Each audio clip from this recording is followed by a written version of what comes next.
Bismillahirrahmanirrahim. Assalamualaikum warahmatullahi taala wabarakatuh. Nama saya Muhammad Naim bin Aziz. Nombor matrik saya C17A0393. Okey. Tajuk kajian saya ialah kajian surat reka bentuk geometri Arabesk dengan penggunaan media campuran ke atas karya Satan. Okey. Sebagai salah seorang kos ini halus, saya merasa memilih tajuk ini amatlah penting kerana ia juga termasuk dalam unsur seni rupa. Okey, objektif kajian saya ialah yang pertama untuk mengkaji pandangan pelajar tentang corak reka bentuk geometri Arabesk ke atas karya Satan. Yang kedua iaitu mengkaji corak atau motif geometri Arabesk dengan menggunakan media campuran ke atas karya Satan. Yang ketiga, mengkaji isu larangan seni Islam dalam melukis imej Tuhan, manusia dan haiwan atau benda yang hidup untuk dikaitkan dengan corak reka bentuk geometri. Okey, seterusnya ialah persoalan kajian. Yang pertama, adakah kurang dipelajari oleh pelajar tentang geometri Arabesk menyebabkan pelajar tidak minat menghasilkan karya seni geometri? Yang kedua,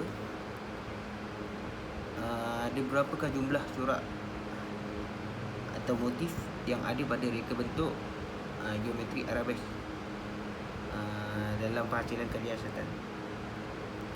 Yang ketiga, apakah benar wujudnya larangan dalam seni Islam melukis imej Tuhan, iaitu imej yang bernyawa, manusia dan haiwan, menyebabkan perlu menghasilkan sesuatu karya bercorak reka bentuk geometri Arabesk. Arabesk antaranya Arabesk ataupun kaligrafi. Seterusnya, penyataan masalah.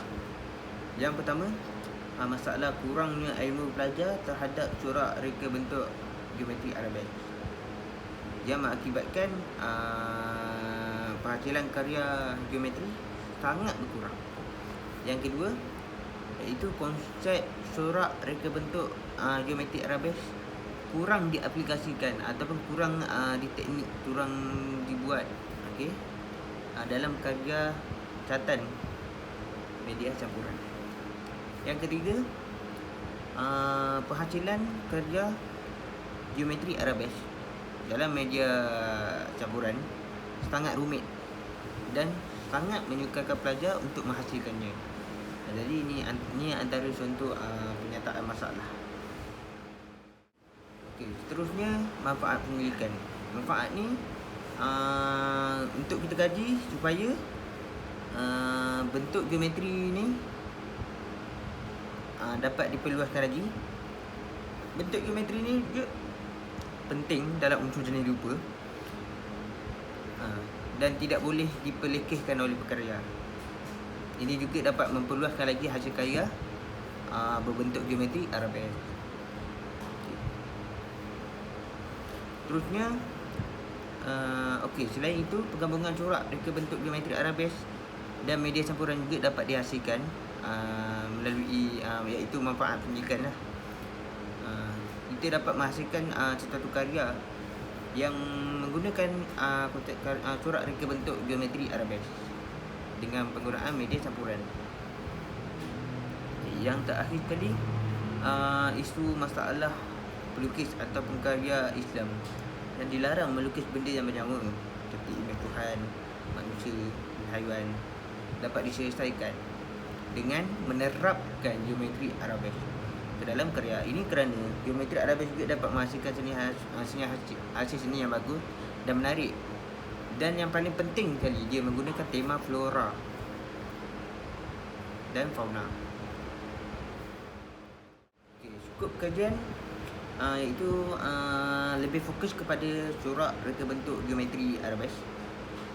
Okey, yang bentuk geometri ni adalah salah satu unsur seni rupa. Jadi pengkaji saya ataupun lebih akan menerangkan tentang geometri Arabesk serta mencari kesesuaian geometri arabes untuk diaplikasikan dengan media campuran dalam menghasilkan suatu karya catatan. Okey, yang ni sedikit definisi terma melalui tajuk saya, iaitu kajian corak reka bentuk geometri arabes dengan penggunaan media campuran ke atas karya catatan. Okey, yang pertama iaitu corak. Corak ni bermaksud susunan motif sama ada secara teratur, terancang atau secara bebas. Iaitu dia ada dua. Saya katakan tadi ada dua, iaitu corak terancang dan corak tidak terancang. Yang kedua ialah reka bentuk geometri. Okey, reka bentuk geometri ni adalah reka bentuk yang kekal maklumat seperti lokasi, skala, orientasi dan refleksi dari keterangan objek geometri itu sendiri. Yang ketiga, apa itu arabes? Ya, arabes tu ialah pengulangan corak-corak bentuk geometri dan pola kombinasi dengan yang pelbagai dengan penggunaan tema utama arabes, iaitu flora dan fauna. Yang terakhir, media campuran. Okey, yang kedua terakhir, media campuran. Media campuran ni ialah dia merujuk kepada penggabungan pelbagai media atau seni atau bahan yang melebihi satu medium untuk menghasilkan sesuatu karya seni. Itu adalah dipanggilkan media campuran. Okey, dalam konteks seni, media campuran adalah karya seni yang menggunakan lebih dari satu medium atau satu bahan. Yang terakhir, aku maksud satan. Okey, satan ni ialah perbuatan meletakkan pigmen warna pelarut dan dikenali sebagai medium dan gam di atas permukaan yang rata ataupun sokongan. Okey, seperti kertas, kanvas atau dinding dan sebagainya.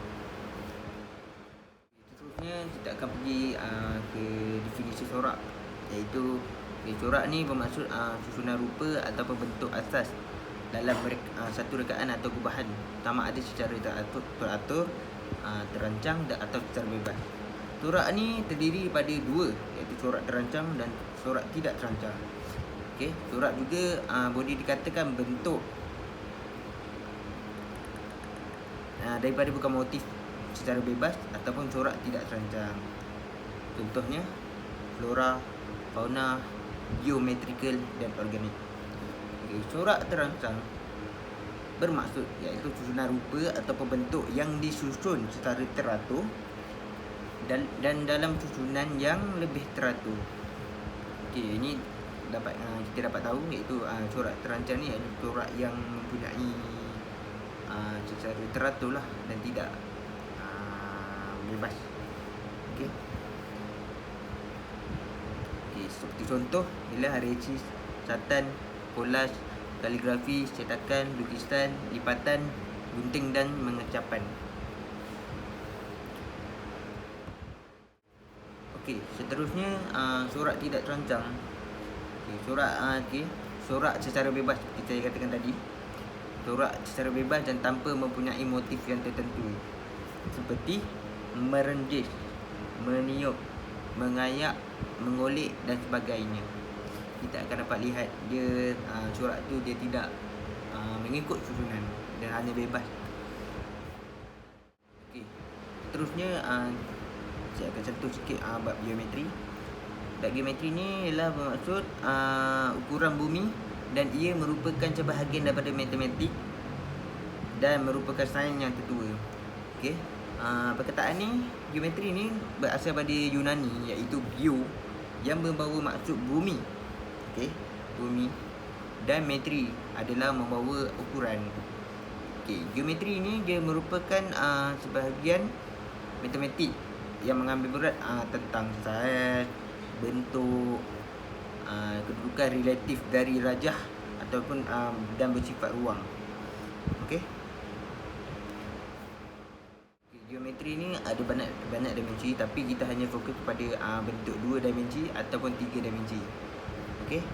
Okey, bentuk 2 dimensi ni ialah satu set mata atau mesu atau garis-garis dan garis-garis. Okey. Okey, senang cerita macam ni, bentuk 2 dimensi ni kita boleh lihat tanpa boleh menyentuh. Okey. Okey. Tiga dimensi pula bentuk yang kita boleh pegang, boleh rasa, boleh lihat.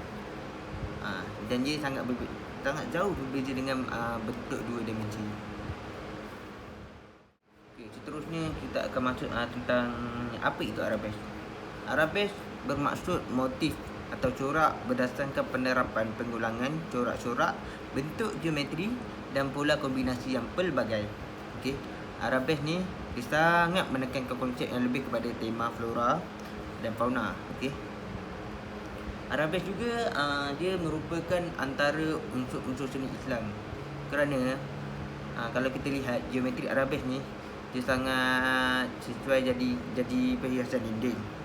Jadi perhiasan tu selalunya berada di surau, di masjid, di rumah pun boleh. Jadi arabesk ni dia seperti saya katakan tadi, dia lebih kepada motif atau corak yang berbentuk flora dan fauna.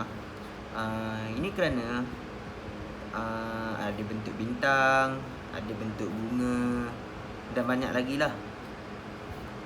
So yang penggunaan arabesk ni, corak arabesk ni lebih kepada karya seni Islam sebenarnya. Ya, karya seni Islam. Arabesk ni dalam Islam dia perhiasan yang tidak mengandungi makhluk yang hidup. Seperti yang saya katakan tadi ialah imej Tuhan. Kita dilarang kan, umat Islam ni kita dilarangkan melukis imej Tuhan, manusia dan haiwan. Okey. Jadi karya seni arabesk ni sangat sesuai lah untuk diterapkan dalam unsur seni Islam untuk dijadikan perhiasan. Kerana dia bersifat pengulangan, corak yang berulang lah. Jadi kita akan nampak indah perhiasan corak arabesk tersebut.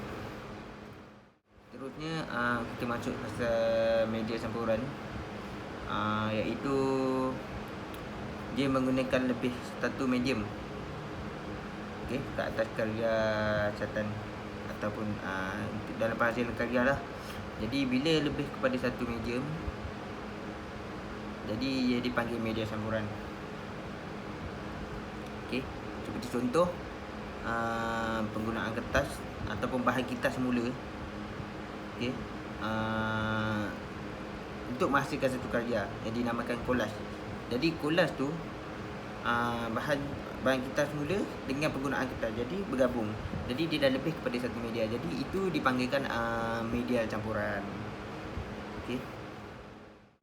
Terusnya kita akan masuk kepada metodologi.